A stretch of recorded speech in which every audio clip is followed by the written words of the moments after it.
When I was in the civil service, I had almost a secret other life as a citizen activist on the streets of King's Cross in London, where I lived for about 10 or 12 of the last 15 years in a number of cheap flats when I was on public sector pay in one of the poorest super output areas in Britain around the Bemerton Estate in North King's Cross. And this is very much how the councils and the property developers would like you to think of King's Cross in London.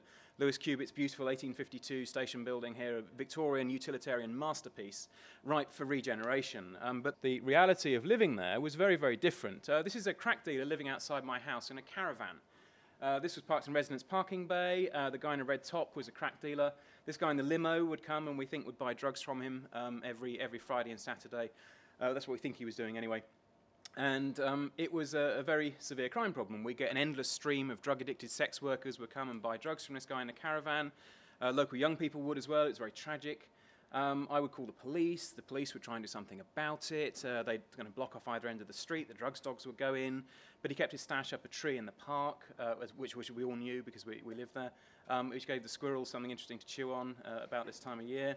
And some very aggressive squirrel behaviour came out of that. Now, we couldn't solve the problem. The problem was solved in the end by the local organised crime family who took half his head off with a baseball bat and left him for dead in the street in front of my house. I still don't know to this day whether he died or not, but as no murder boards went up, I expect he didn't. Now, this was 50 yards from my front door.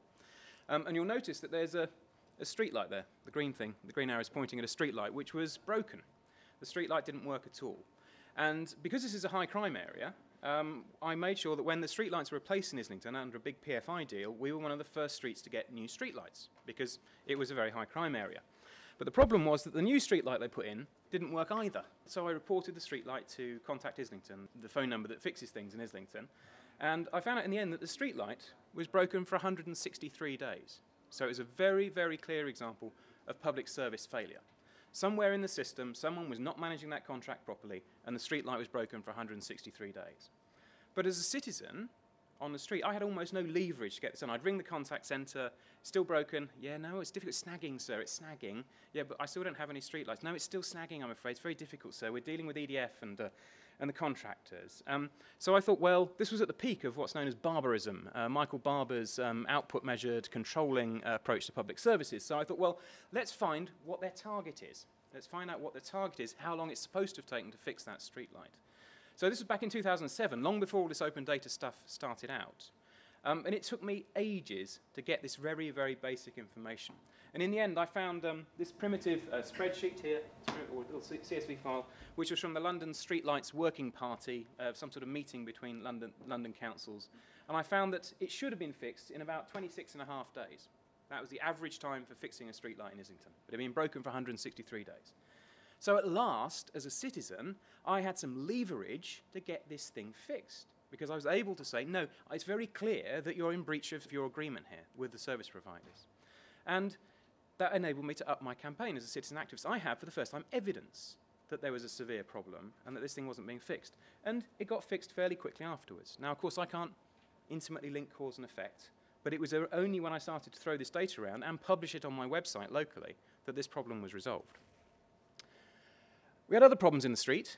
We had a rogue tow truck company. For 50 quid, they take your car away and they dump it on my road. And I was coming back from the pub late one night, really quite drunk.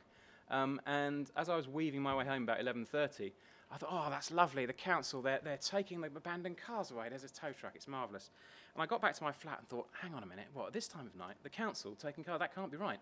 So the fuck, he's dumping them. So I kind of went back and hammered on the window of this tow truck and had a row with the guy. And then the next day I rang up C&S Autos, the car company, and said, you've got a guy who's dumping cars on my street. And then eventually it turned out they had a rogue driver, and we got the problem solved then. But we had a big arson problem too.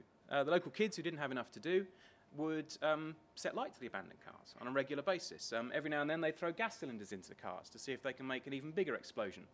You can see there, that car is on its side in the little scrubby park that was in front of the house. You can see the park just there. So they'd taken the trouble to push the car into the park so they could blow it up and have a bit more fun with it. Now, I tackled this problem by direct action, by actually just getting engaged, and I was simple luck. I saw tow truck driver, and I was able to confront him because I was a bit drunk. Frankly, if I hadn't been drunk, I probably wouldn't have confronted the guy, and the problem would have gone on and on and on. But I had a severe arson problem, but no real way of proving it. Now, then the London data store came along. several years later. And this, for the first time, started to democratise data about things that were going on in councils. So I was then able to show that my ward, Caledonian Ward, was easily the leading ward in Islington for arson. And this is 2010, so this was 8 years after I'd had a peak problem. If we'd had this data from 2002, it would have been at least double that, and most of those fires would have been in 2 or 3 streets around my house. So this shows very graphically for me as a local citizen activist who runs a website that I'm able to publish this kind of thing on, that I've got a problem that needs attention and needs action. So data can be very, very powerful in helping us solve problems. And this approach to my approach to activism, to my astonishment, got me invited. This is when I'm doing, as Michael was saying, I'm doing my kind of Harry Hill, Heston Blumenthal stunt double thing here with Toby Young as well in the background. This, to my astonishment, got me invited to the Prime Minister and the Deputy Prime Minister's launch of the Big Society back in May. Now, I'm not a political person. I don't do party politics. I'm a civil servant. I'm neutral. I'm just not interested in that.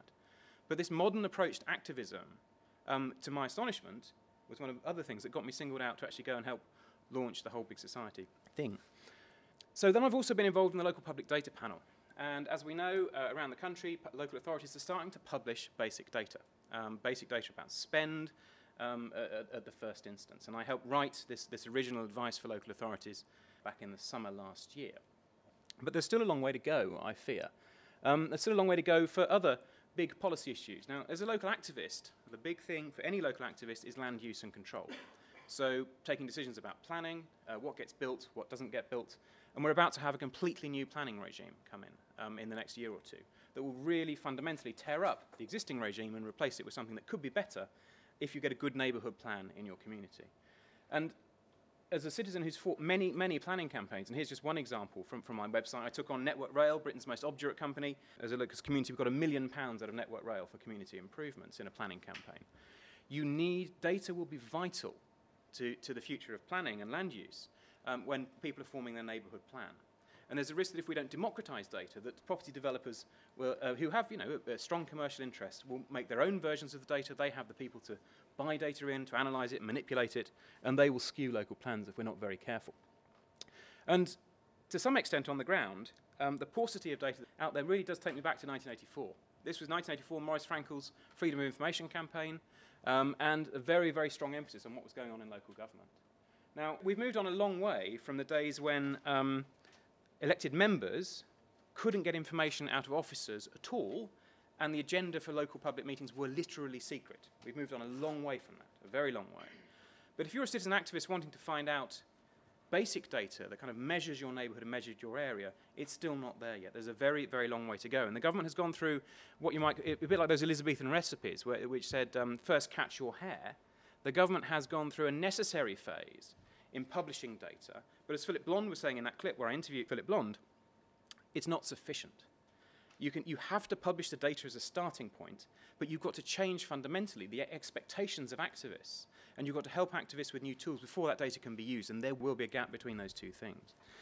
And my company, Talk About Local, we've worked with all sorts of organisations like this on a whole range of local digital issues. And just a small plug, if you'll forgive me, we're very good at working with local citizen activists to help them express themselves, to find a voice for their community. So if you're looking to get some sort of campaigns going on the ground that are a blend of open data and the internet, then please come and have a chat with us.